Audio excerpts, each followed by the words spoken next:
Golden Radio Hour.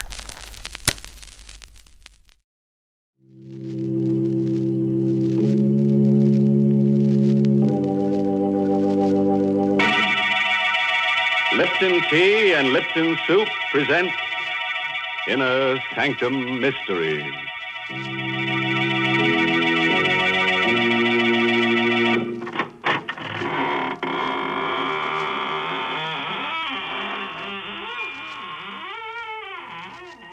Good evening, friends.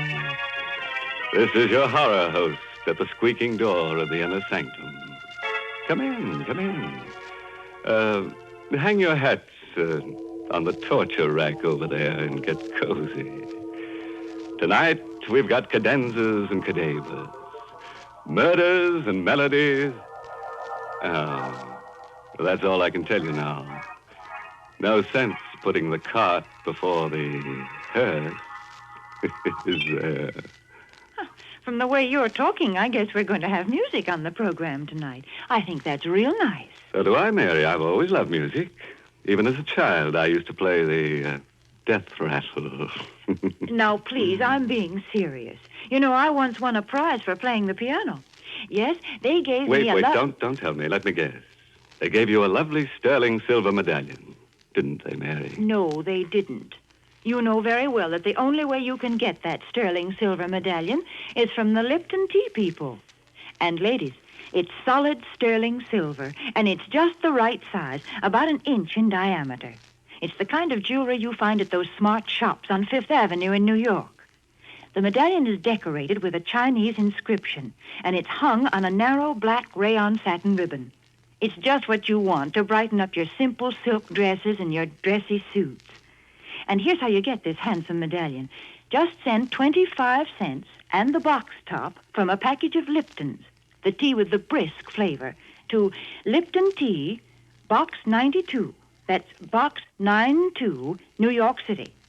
Send for yours tonight. Give me a pen, Mary. I'll send them a check immediately. And what's more, I'll write it in blood. There'll be plenty spilled here tonight.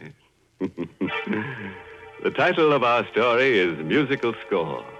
It's an original radio play by Christopher Mayle. And our star is Barry Kroger, who plays the role of Grasso. It's the story of a simple melody and of a killer who, as our story opens, is fighting desperately and alone against a raging storm off the coast of Maine.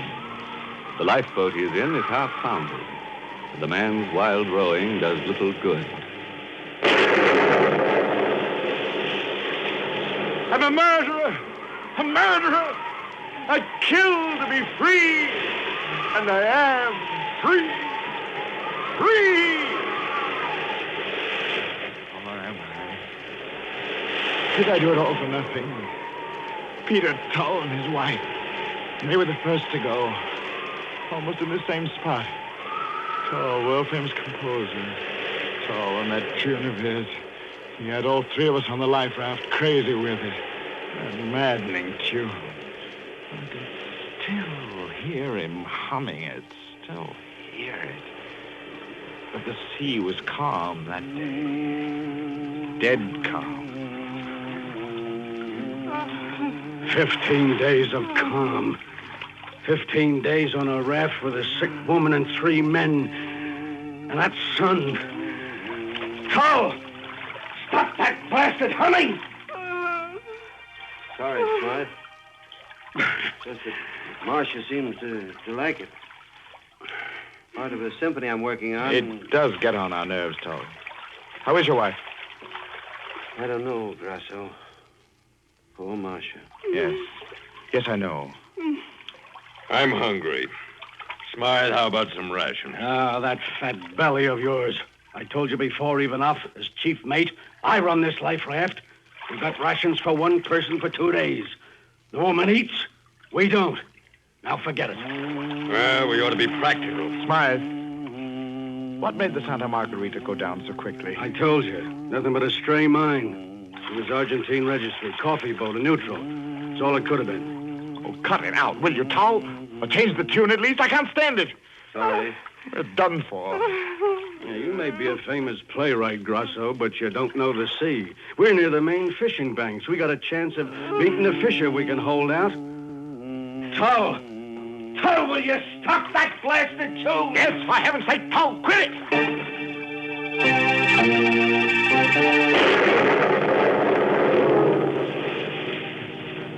What a trio. A perfume manufacturer, a playwright, and a sailor.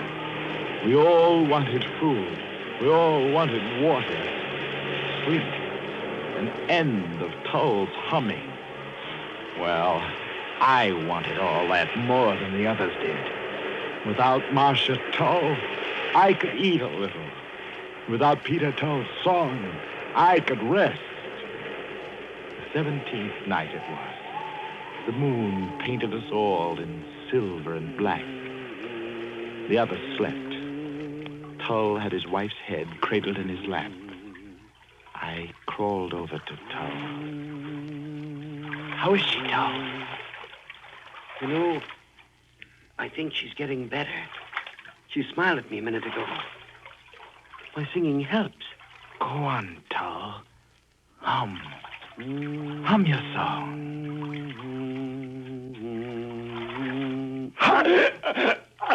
Hum, you little fool, for the last time. Hum! I cut off his infernal song, cut it off with my fingers, digging into the yielding flesh of his throat. He slumped over his wife's body. I closed my ears to her moans. I pushed them both into the dark water.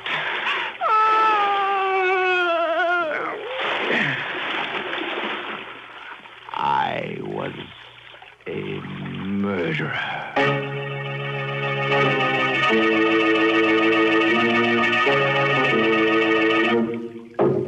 All right.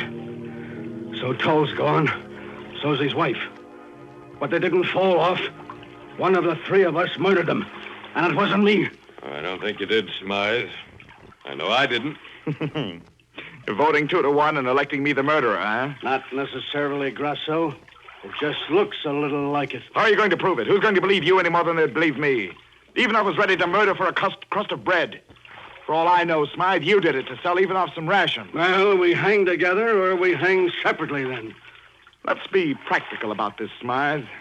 None of us can afford to be mixed up in even the implication of murder. Suppose we have an agreement. Huh? Just in case we are picked up. What kind of an agreement, Grasso? Suppose we agree now and for all time that Tull and his wife simply died at sea and were buried at sea.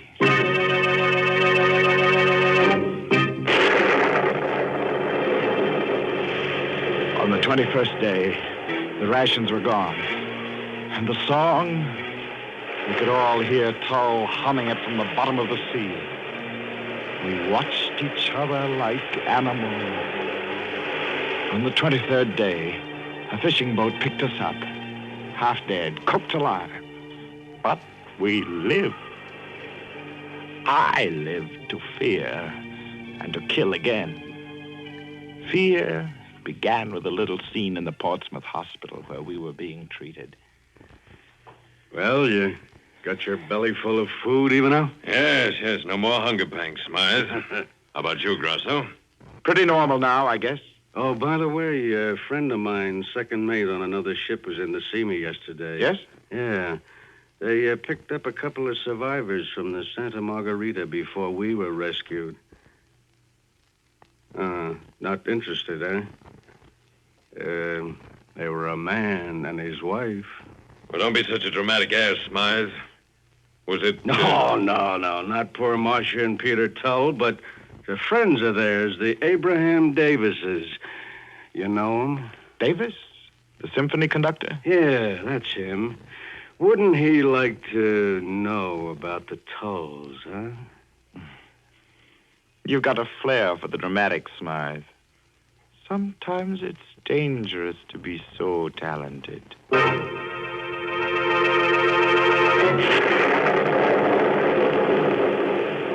began to worry if both of them weren't ganging up on me.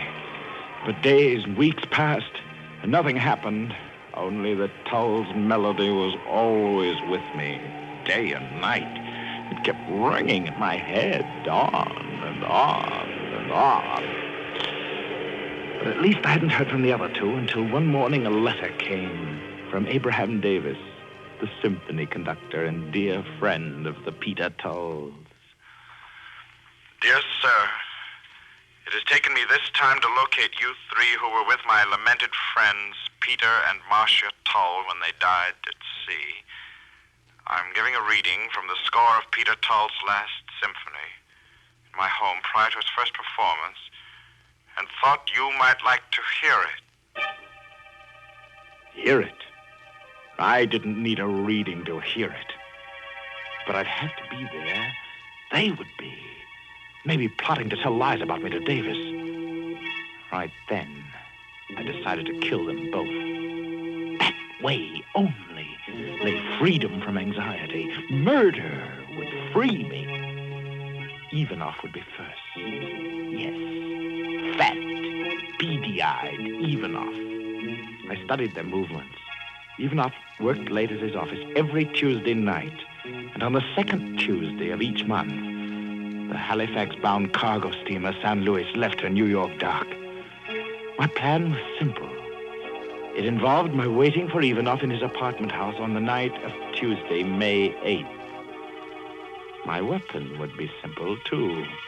A common bread knife. Simple and so satisfying. Good night, Mr. Ivanov. Thanks for the bottle of perfume. My girl's crazy about it. Nice, George. When you get married, I'll give you a quart of it. Thanks. I slid the knife from my sleeve and gripped the handle. Ivanov reached his door. His broad back was a leap away. I knew where to strike. You learn those tricks in my trade. An upward thrust just below the right shoulder blade. You. It was you.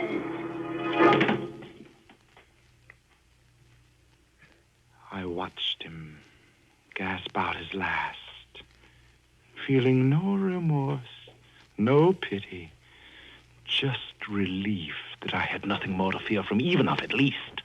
One more to kill, to be free. One more. I turned my back on the cooling mass at my feet and reached the street. I walked fast. I had only a little while to reach the docks and make my boat. Tull's melody kept beating its tireless notes against my brain.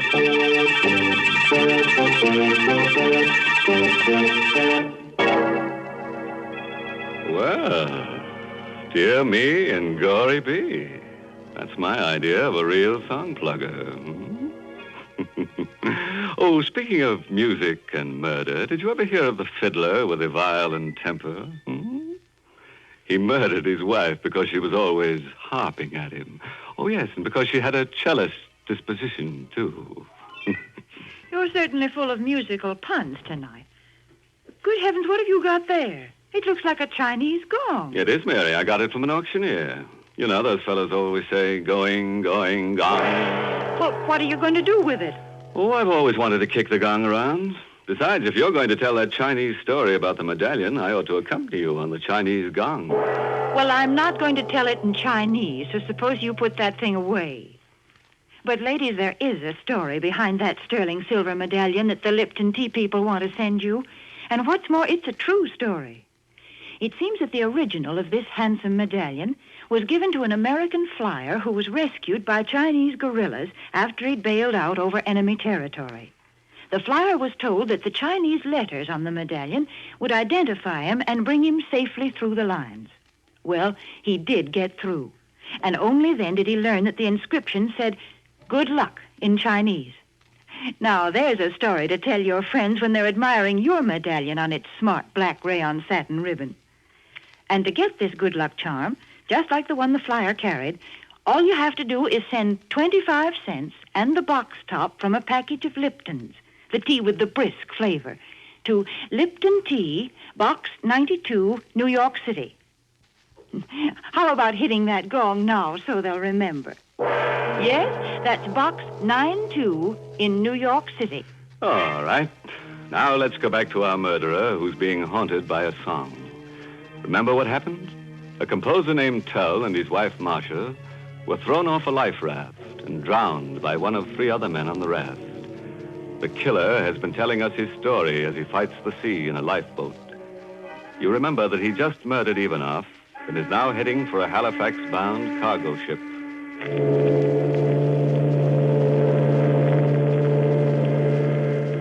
This is your stateroom, Mr. Grosser. Anything I can do for you? No, thanks. Not just now. I'm going right to bed. When do we reach Halifax? Tuesday morning, sir. Yes. Good night. Thank you. Oh, wait. I'm afraid I'm rather a nervous traveler. Well, just between us, do we have competent officers aboard? You're best, sir. Captain Jarms is tops. Oh. There's no better chief mate anywhere than Mr. Smythe, sir. So he was there. I'd gone to a lot of trouble to get aboard that ship, and he was there. I kept out of his way entirely until last night. We were off the main shore. It was raining slightly. I slid the long, well-pointed bread knife into my sleeve and made my way toward the afterdeck. It lacked 3 minutes of 8 bells.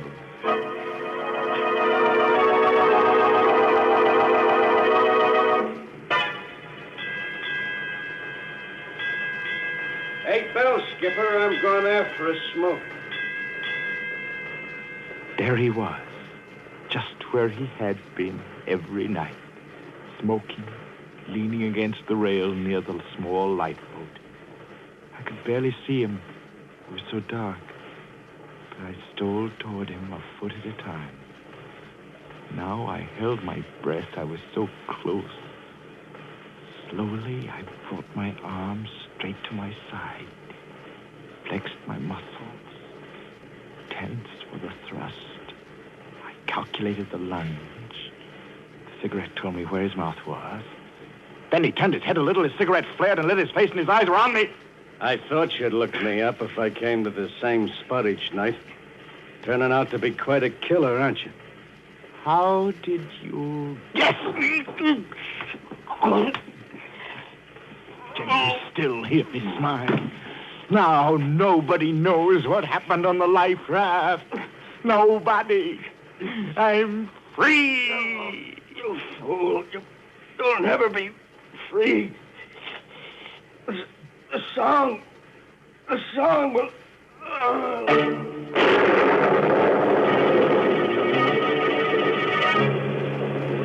I dumped Smythe into one of the small boats and climbed in myself. I pushed out on the davits and lowered the boat to within a couple of feet of the water and then climbed down the supporting ropes to it. I cut the ropes and the black hull of the ship slid past. We were alone, just Smythe and me. And Smythe was dead. So I threw him overboard, and I was alone and free. And tonight, I'm alone and free. Hear me, Tom! Hear me! No. Am I going crazy? There can't be a light. Not a light. What? It must. It is. It's a light. It's land. Rocks ahead. And the surf breaking against them. I'm close. I'm too close. I'm going to crash into them. The surf's picking up the boat and throwing me down the rocks. I'll be killed. No!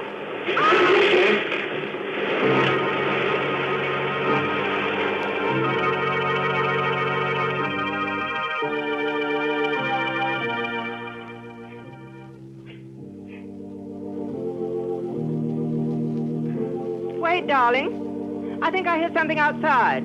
What? Stop a minute. I think I hear something. You don't have to shout. What is it there? Listen. Isn't that our door? Don't you hear pounding? How could it be? This is a lighthouse, and who would come out to an island in this storm? Just the same, I'm going to see. All right, I'll go with you. Good heavens. How did he... Let me in. No. No. Not you. Stay away, Towel. Leave me alone. You're dead. He's made it, Marcia. Here, give me a hand. We'll put him in the living room bunk. Peter, Yes? how did he know our name? What did he mean by what he said? He's changed a lot since we saw him last. Since I saw him last. He was on the life raft with us. The Santa Margarita? Yes. I'd know him better than you would. You were ill. His name's Grasso. His was the last voice I heard before we fell overboard.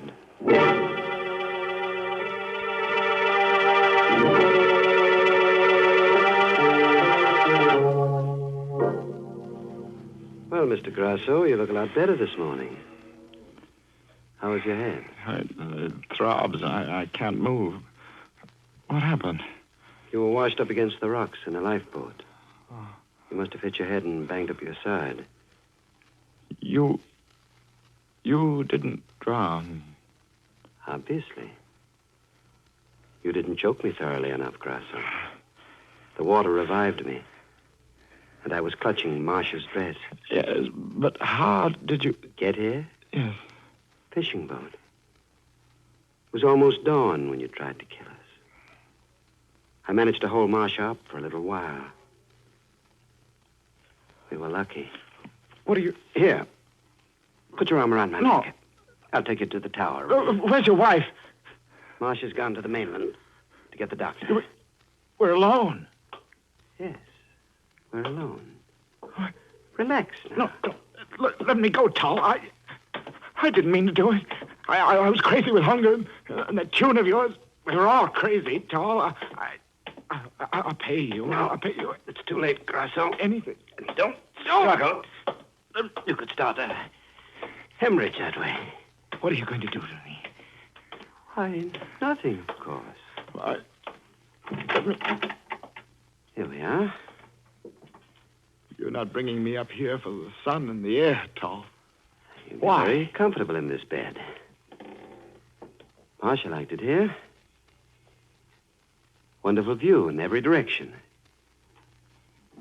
These windows here pull to one side. What? Like this, see? Now, I'll leave you to rest. No, don't. Don't what, Grasso? Why, I don't know. But you're up to something. Don't be silly. I'm just going to work on my music for a while. I'm having trouble with one part in it. It goes... Huh?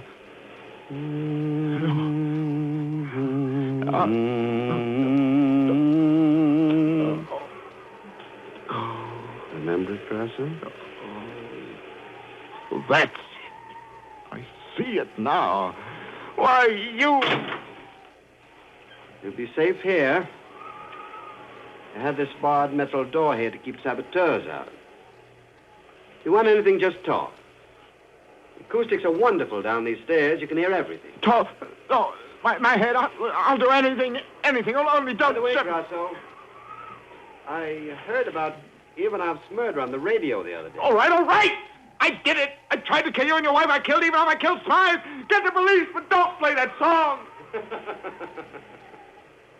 In the top drawer of the table next to the bed is a loaded revolver.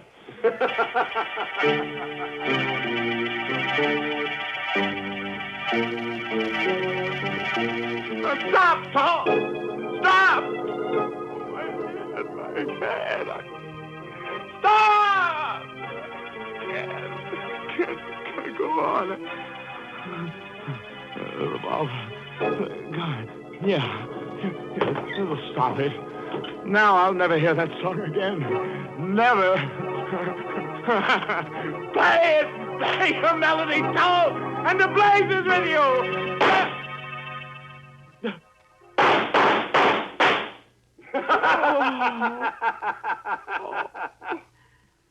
I forgot to tell you, Grasso. The gun is loaded with blanks.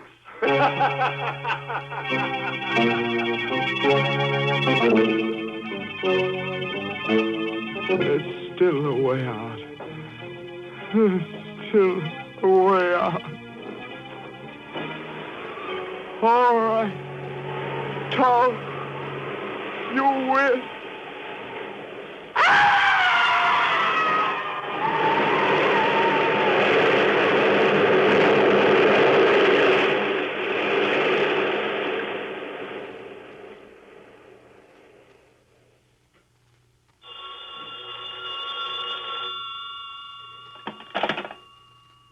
Hello? Oh. Hello, Marcia, darling. No, everything is fine now. Yes, there is something you can do for me. Send Davis a wire, will you? Just say, plan fall production of symphony. Have just finished. Final score.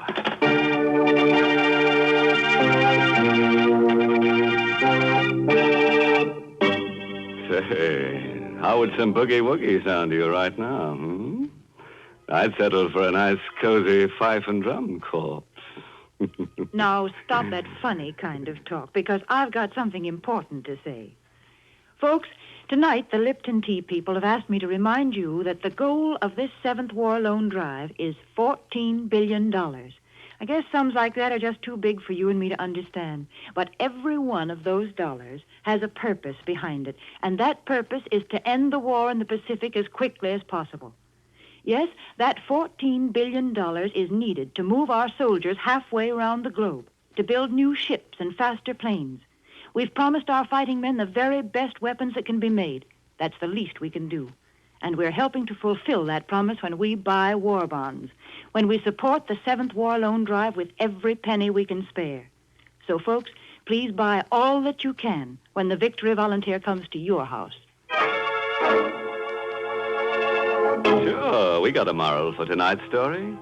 If you're thinking of marrying a musician, insist on a big house. Don't go in for this light housekeeping stuff. Oh, by the way, this month's Inner Sanctum mystery novel is The Right Red Hand by Joel Rogers. And listen to this. Our star next week will be the famous dramatic actor of stage and screen, Raymond Massey. He will appear in a story about a man who plays chess. Nice, quiet little sport, hmm? Except that our friend uses human beings for his chess pieces. And by the time the game is over, those pieces are just too dead to move. Now it's time to close the squeaking door until next Tuesday, when Lipton Tea and Lipton Soup bring you Raymond Massey and another Inner Sanctum mystery story directed by Hyman Brown. So, until then, good night. Pleasant dreams. Hmm?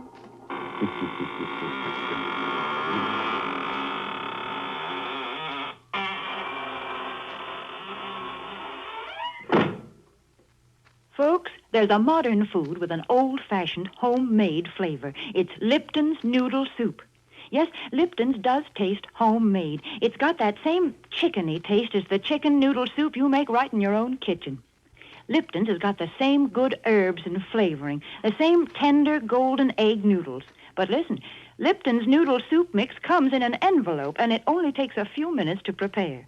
Of course, sometimes it's hard to get in some stores these days, but there's lots of good things scarce in wartime. So remember to always ask for Lipton's Noodle Soup. And remember to tune in next Tuesday night for another Inner Sanctum Mystery.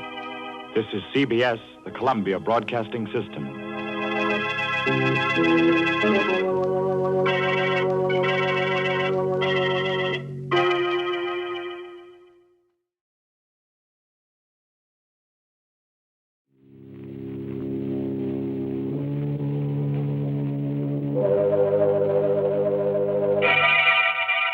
Lipton Tea and Lipton Soup presents Inner Sanctum Mysteries.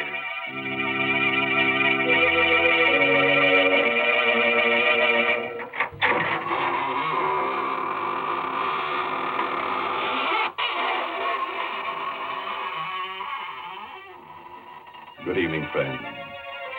This is your host of the Inner Sanctum, welcoming you to another half hour of gore galore. Come in, won't you, and sit down. No, not there. You'll sit on Ezekiel. He wouldn't like that. Besides, you'd probably find him pretty cold. We've been keeping him on ice for about 6 months now. What? That noise? Oh, that's just his teeth chattering. No, not because he's cold, but because he's just finished going over tonight's story and, well, I guess you could call him a scared stiff. Goodness, is the story really going to be so scary? You mean that lots of people are going to be murdered? Yes, Mary, but don't worry. We're only killing people who've never been killed before. Well, I guess then that all the characters in the story will need plenty of ho suet. Oh, suet? What's that? Chinese for Lipton tea? Well, you're half right. It's Chinese. Ho suet means good luck. And that's what it says in Chinese characters on the sterling silver medallion that the Lipton people are offering to the ladies. Yes, ladies, the medallion is a Chinese good luck charm. But more than that, it's a really lovely piece of jewelry. It's made of solid sterling silver, and it's hung on a narrow black rayon satin ribbon. That's the fashion this year, you know. Yes, this handsome medallion is the kind of jewelry you find at those smart shops on Fifth Avenue in New York. And to get it, all you have to do is to send 25 cents and a box top from a package of Lipton's, the tea with the brisk flavor, to Lipton Tea, Box 92. That's Box 92, New York City. All right, friends. Now get ready for a surprise. Tonight's story is called Death Across the Board. It's an original radio play by Robert Newman. And our star is that famous dramatic actor of stage and screen, Raymond Massey, who will play the role of John Strand. Do you like to play games? Your life, but even your soul on one throw of the dice or the turn of a card. Oh, you don't care for such high stakes, eh? Well, did it ever occur to you, by living, you're playing such a game, and that your opponent was death? Tonight, I'm going to tell you a story about a man who sat in death's place, playing with human lives, and of what happened to him. It is about 10 o'clock on a sultry summer evening, and Dr. John Strand is standing in front of the window of a pawn shop in the oldest part of the city. On a sudden impulse, he pushes open the door. Good evening, sir. Good evening. Is there anything I can do for you? No, thank you. If you don't mind, I'd just like to look around. By all means. I just thought if there was something in particular. Oh, I really didn't have anything special in mind. I just thought... Hello. Ah, my chess set. Yes, a very interesting set. And a very interesting game you're playing. My dear sir, you have no idea how interesting. Whose move? White's. Then White should win in 6 moves. That, sir, is very much open to question. Well, perhaps we can play sometime. How much for this set? It's not for sale. Oh, too bad. Yes. However, if you're interested in chess and chessmen, I know of a set that I think might appeal to you. It's an Arabian set, 12th or 13th century ivory. The white pieces are Saracen warriors, and the black pieces are crusaders. Do you have it here? Unfortunately, no. It's not very far away. If you thought you'd like to see it. Well, if it's not too outrageously expensive, then you're sure it's no bother? My dear sir, don't give it another thought. I'll be most anxious for your reactions, even if you don't buy. The address is 23 Vallon Place. It's down 2 blocks, and 1 to your right. Go up 1 flight and ask for Felix. Tell him that Raphael sent you. 23 Vallon Place. Up 1 flight. Ask for Felix. I'll phone him and tell him to expect you. Your name is? Strand. Dr. John Strand. Very good, Dr. Strand. Somehow I have the feeling we shall see each other again. Perhaps we should even have the chance to play that game you mentioned before.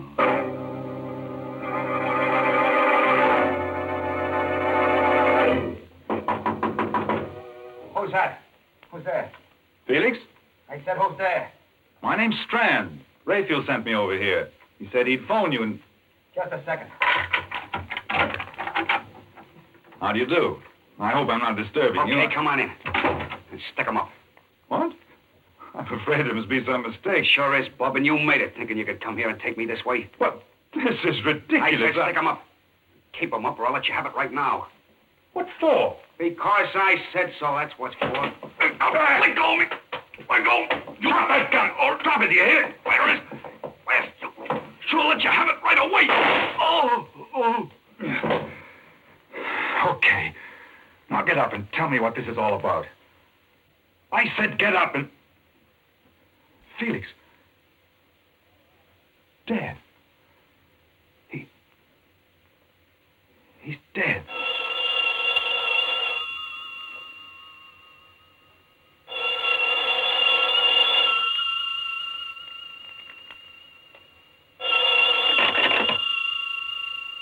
Hello? Felix? I'm sorry, but he can't come to the phone right now. Oh, Strand. Congratulations. What? Who is this? This is Rapier. Now, do you think it's possible for White to win in 5 moves? What do you mean? You killed him, didn't you? Of course you did. Or you wouldn't be speaking to me now. May I suggest that you go through Felix's pockets, take out the most interesting thing you find there, and bring it to my shop? What? Hello? Rayfield! Go through his pockets. I've got to get to the bottom of this, find out what it's all about. A wallet. Keys. And a chessman. A black rook. All right, Mr. Rayfield. I think perhaps I'll take you up on that. I will go back to your shop.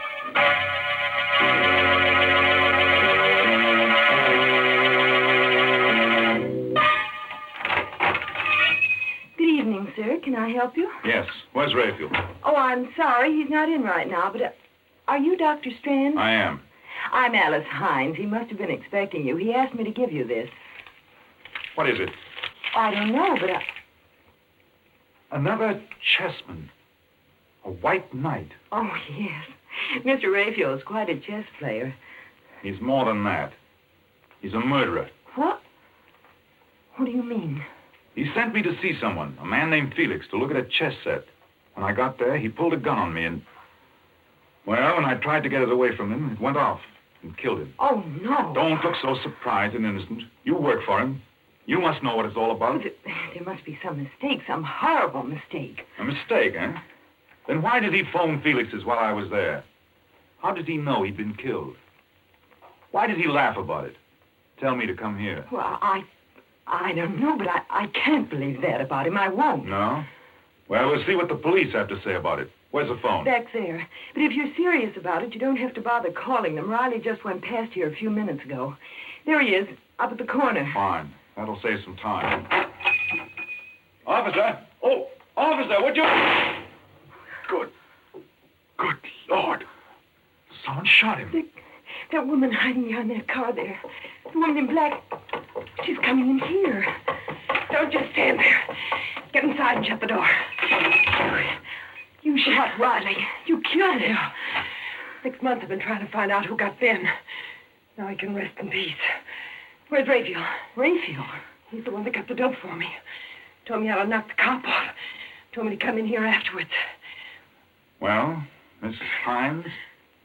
Why are you looking so funny? Say, whose side are you on, anyway? Not ours, my dear. Not ours. Well, that's it. I just took it for granted you were working for Ray. Okay, get him up and keep him up. What'll I do with him, Rayfield? Where are you anyway? Oh, I'm around here someplace. As to what to do with them, I leave that to your discretion. After all, they are witnesses. Yeah. That's right. May I recommend the cellar? Right through that door there. It's secluded and quiet. Okay. Get moving. I repeat, Miss Hines. Well? It's fantastic. What are you going to do to us? You can't be that dumb, baby face. 6 months I've been wearing black for the only guy I ever loved. I finally get the guy that got him. You think I'm going to leave the two of you around to put the finger on me? You're going to kill us? You cannot. No. Seems to me I did a pretty neat job on that flatfoot. After all, they can't burn you more than once. Okay, open that door and go on down. Allow me, madam. Never mind, wise guy. You go down first, then babyface. It's not very good manners. No, I'm not going to let you do it. Give me that gun, don't you? Let it go! Down after it. Hurry. Watch while I get the gun. I didn't mean to do this. I was just trying to get the gun, but she tripped. She fell.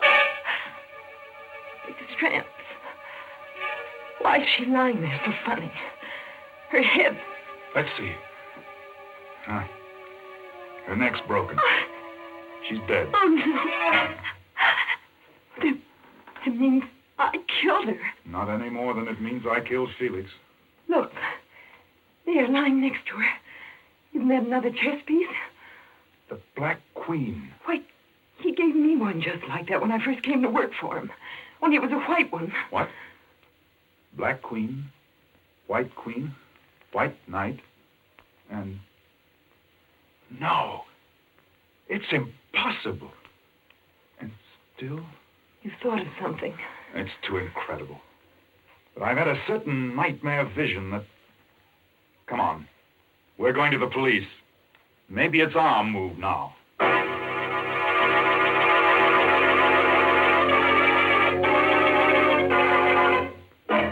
Well, live and learn. I always had an idea that I wouldn't like chess, that it was a pretty slow game. But here we've only been playing for about 15 minutes, and we've chalked up 3 corpses already. Yes, this kind of chess is just like a divorce. Why? What do you mean? Well, it's a good way to get rid of your wife. That is, if she's a stale maid. Well, I assure you, most men don't want to get rid of their wives. Is that so? Didn't you tell me that a man had written in to ask for that Lipton sterling silver medallion on the black ribbon? Yes. And didn't he say he wanted to put it around his wife's neck as a choker? Oh, dear, you don't understand. A choker is just one of the ways in which you can wear this medallion. Of course, you can also wear it as a necklace or... Well, here's what one of our listeners says she does. I put the medallion on my charm bracelet. I just took it off the narrow black rayon satin ribbon on which it's hung and then slipped it on my bracelet. The medallion was just the right size. Yes, ladies, and no matter how you wear it, the medallion is really a smart piece of jewelry. It's made of solid sterling silver, and it's about 1 inch in diameter. So send for your medallion tonight. The Lipton people are making it easy for you to own one. Just send 25 cents and the box top from a package of Liptons, the tea with the brisk flavor, to Lipton Tea, Box 92. That's Box 92, New York City. It's better right now, friends, while your hands are still steady enough to address the envelope. Well, let's go back to our game of chess. And our star, Raymond Massey, who's playing the role of John Strand. It's about a half hour later now. Dr. Strand and Alice Hines are sitting in a bare, quiet room, the chief's office at police headquarters. For the past 10 minutes, Strand has been talking steadily, describing everything that has happened. So you each bumped someone off, eh? And you come to give yourselves up. We certainly did not come here to give ourselves up, Chief. I told you that in both cases it was self-defense. We're here because there's a madman loose, a homicidal maniac. It just came to me a little while ago. There was something strangely familiar about this Raphael, and Did you ever hear of Raphael Norbert? No. He was one of the greatest chess players the world has ever known. About 5 years ago, he disappeared. Well, he's playing another chess game now. The maddest game that ever was. Is there a map of the city around? Right there on the wall. Let's see. Now, here's Raphael's shop. And yes, this would be it. This section of the city here, 8 blocks each way. This is his chessboard. And human beings, people like Alice and I, are his chessmen. What? John. I know it sounds fantastic, but I think it's true. When he sent me to Felix's, he told me to go down 2 blocks and 1 to the right. That's the move of the night. In other words, he had cast me as one of the white knights in his crazy game. Alice was the white queen. He himself was the black king, and so on. He just lined up all these people. Said, you play this piece, you play that, No. and... That was the beauty of the game. The fascinating, exciting part to him. No one knew that they were playing in it, but he. For instance, Felix didn't know that he was a black rook any more than I knew I was a white knight. But his black pieces were all criminals of some sort who wouldn't hesitate to kill. And it was by killing that one piece took another. You see, that was the ultimate refinement. The thing that made this the greatest game Norbert has ever played. He could plan a move, but he had no way of telling which piece would take which. For instance, I killed Felix instead of his killing me. In other words, he was not only playing his game against law and order, against society, but he was matching his brains against that of every piece in the game. Against law and order, eh? I got this in the mail a couple of weeks ago, without any letter or anything. How would it fit in with your theory? The White King. Of course. He's cast you in the role of the White King. In other words, he's playing this game principally against you. Now do you believe us, Mr. Adams? Do you? I don't know. It's possible, I suppose. We've been having a funny kind of crime wave lately, killings without any apparent... Excuse me. Hello? Hello, Chief. Valenti speaking. I'm down at the corner of 3rd and Sycamore, and there's something kind of screwy going on. Hello? Hello? Valenti. What's the matter? One of our detectives calling from 3rd and Sycamore. Said there was something screwy on, and then, well, sounded like somebody got him. I'll make sure about this before you answer, but would this be part of what you were talking about? Let's look at the map again. 3rd and Sycamore. That would be in the area that's Raphael's chessboard. Yes, I think it is. Okay, come on. We're going down there.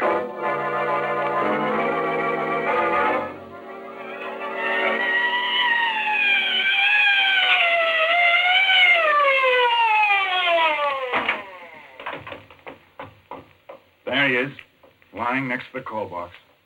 Dead. Stabbed. Look there, lying next to him. Another chess piece. A pawn. A white pawn. Of course. If you're the White King, then all your men would be pawns. Pawns, huh? They're the pieces that get pushed around, aren't they? Well, they're the ones that are usually sacrificed. 2 of my men, Riley and Valenti. Okay, Strand, you're a chess player. You think you can figure out what this Raphael character's going to do next? Tell me how I can meet him? I might. I only got a very quick look at the board. But if I can remember the location of the pieces... You mean he's actually got a board set up showing where all the pieces, everybody is? There's one set up on a little table right next to his desk. No one's allowed to touch it. That's the one. And it was because I noticed it, commented on it, that I got involved in this nightmare. I think I do remember the position of all the pieces that were left. But of course, some moves may have been made since I saw it last. Well, what are we fooling around for? Let's go to that shop and make sure.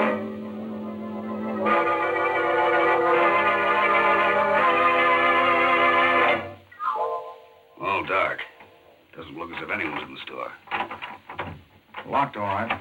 You got a key, haven't you, Alice? No, Raphael never gave me one. He always locked up himself. Well, what do we do? 2 of my men killed and you ask me something like that. Look out. Okay, where's the light? Right here. There's the chessboard over there. I know. Let's take a look at it. This all there is to the place? Except for the cellar, Oh, she must still be down there. That woman in We'll black... go down there later. Well, Strand? Well, at the moment, black seems to have the edge on us. Several moves have been made, and we've lost several pieces. But we still got a The fair devil's chance. winning that game. Where's this Rayfield guy, the Black King? What's he going to do next? Just give me another minute or two, will you? The Black King is still in his own square, which would seem to mean that Rayfield was still here someplace. The thing is, I'm not sure whose move it is now. You're right, Strand. I am still here. And it's my move. What in thunder? It's him speaking over some kind of loudspeaker system, maybe from the cellar. From the cellar, huh? Well, I'm going to...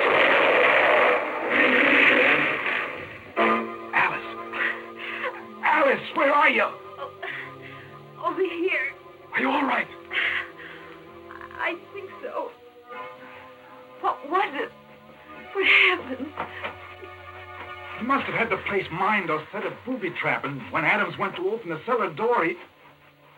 Where is Adams? What? I'm not sure, but I think he's over there. I must have some matches someplace. Here. Under that beam. There. Help me lift it off. Adam! Adam! Is he... No, but he's pretty badly hurt. Just let me get a few tourniquets tied on him, and we better get him to a hospital.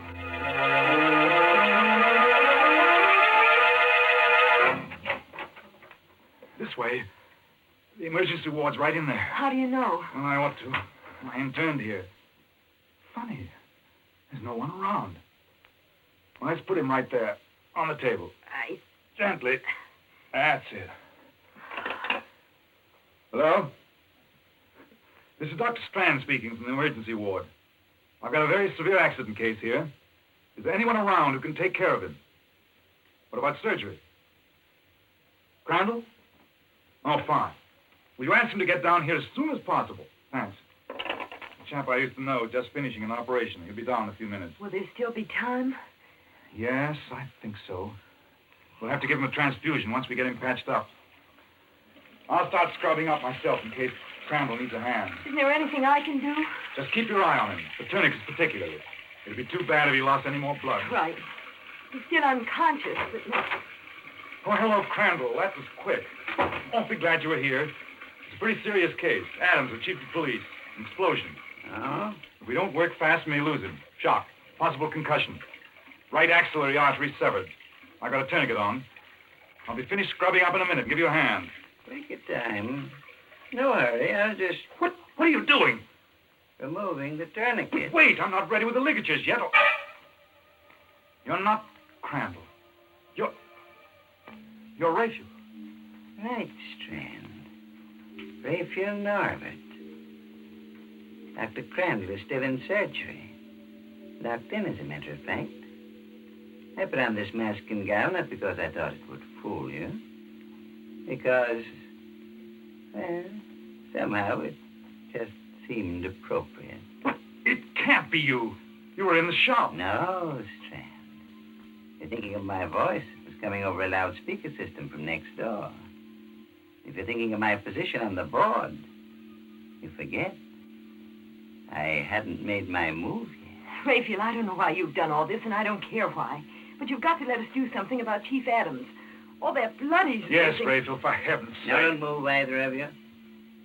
When I have to shoot, I sincerely hope it won't be necessary. After all, when the chief of police dies, the game will be over. And a most interesting game it's been. But haven't there been enough deaths? You're very sentimental, my dear. I'm afraid you never would make a good chess player. Pieces have been taken, that's all. Rayfield, suppose we just give up. Say you've won. That's right, Rayfield. We'll cede you the game, but let me do something about Adams. There's still time. I've got everything ready here. All the instruments. No, Strand. This is one game I won't have ceded. But I insist on having played out to the last move. If that's the way you want it, all right. If I'm not mistaken, it's my move now. My eyes! My eyes! I can't see. The formaldehyde won't help them any. Here's his gun, Alice. Watch him while I get these tourniquets back on Adams. Do you think you can still see? Yes. His pulse is weak, but I think we can still save him. That was my eye. As for you, Raphael, you made one bad mistake. You forgot that 3 of us came to your shop. The White King, White Queen, and White Knight. That would put you in check. I bow, Strand. I felicitate and congratulate you. If I'm to lose, I prefer to lose in my own way. Watch it! Oh, he went through the window. There's a railroad underpass right outside. A drop of about 60 feet. I think that's game, match, and tournament.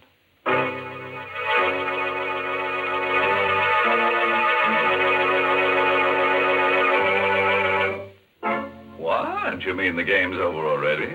Well, that's impossible. We've still got some characters left, at least 3 of them that haven't been killed off. We've been robbed, and I think we ought to call for a return match. Let's take a vote on it there. All those in favor? 1, 2, 3. That's funny. It came out just the way it did for our friend Raphael. The eyes got it.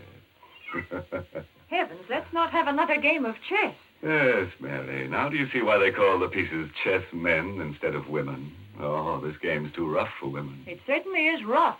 Oh, do you feel worn out and tired? Why don't you rest a while? Then you can slip into something comfortable, like a winding sheet.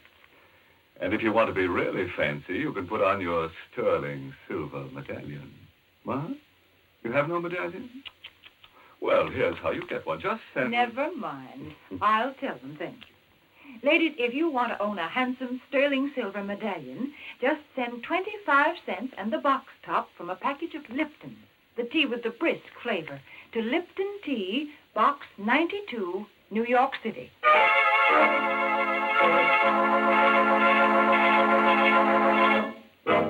Before I say goodnight, a word of advice. If you should ever get into a chess game with a stranger and you happen to notice that he's got a meat axe on his lap, don't get up and run. Just make sure that there's someone else around to help pick up the pieces.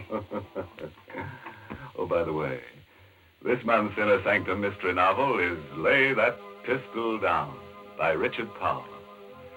And oh yes, let me tell you about next week's Inner Sanctum story. Directed by Hyman Brown and brought to you by Lipton Tea and Lipton Soup. Next week's story is about a picture that kills everyone who owns it. It's a masterpiece of murder. Yes, just as soon as a man hangs up his picture, vice versa happens. The picture hangs him. And now it's time to close the squeaking door until next Tuesday. So, good night. Pleasant dreams.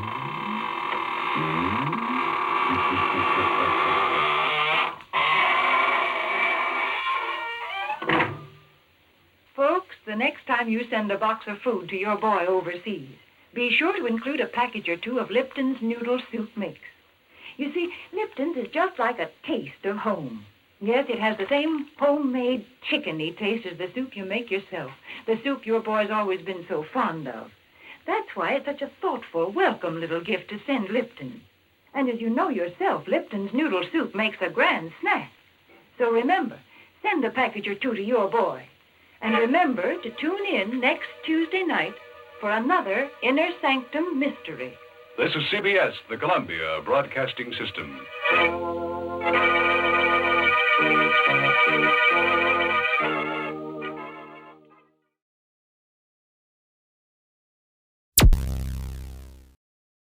Thank you for listening. Please like and subscribe.